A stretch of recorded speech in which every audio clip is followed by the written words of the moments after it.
বর্ষার শেষ বিকেল, আকাশে কালো মেঘ, চারদিকে ভেজা মাটির গন্ধ। ছোট্ট শহরের রেল স্টেশনে দাঁড়িয়েছিল নীল, হাতে একটা পুরনো চিঠি যেটা সে প্রতিদিনই পড়ে, তবুও কখনো পুরনো লাগে না। চিঠিটা লিখেছিল মায়া। যদি কোনোদিন আমি হারিয়ে যাই, বিশ্বাস করো আমি তোমাকে ভুলে যাইনি। 3 বছর আগে হঠাৎ করেই মায়া হারিয়ে যায়, না কোনো ফোন না কোনো খবর, শুধু এই এক টুকরো চিঠি রেখে গিয়েছিল।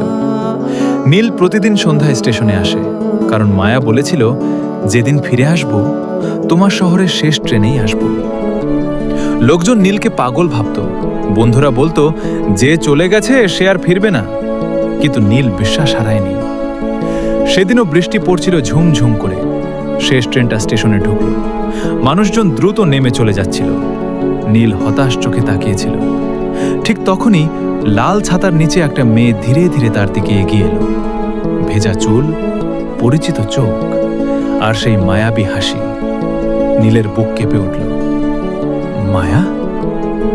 মেয়েটা মুচকি হেসে বলল, এখনো অপেক্ষা করো আমার জন্য? নীলের চোখ ভিজে গেল। সে শুধু বলল, কিছু মানুষকে ভুলে যাওয়া যায় না।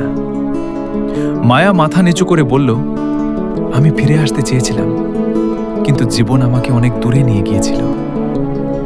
চারদিকে তখনও বৃষ্টি, স্টেশনের আলো ঝাপসা হয়ে গেছে পানির ফোঁটায়, কিন্তু নীলের মনে হচ্ছিল পৃথিবীর সবচেয়ে সুন্দর মুহূর্তটা এখন তার সামনে দাঁড়িয়ে আছে।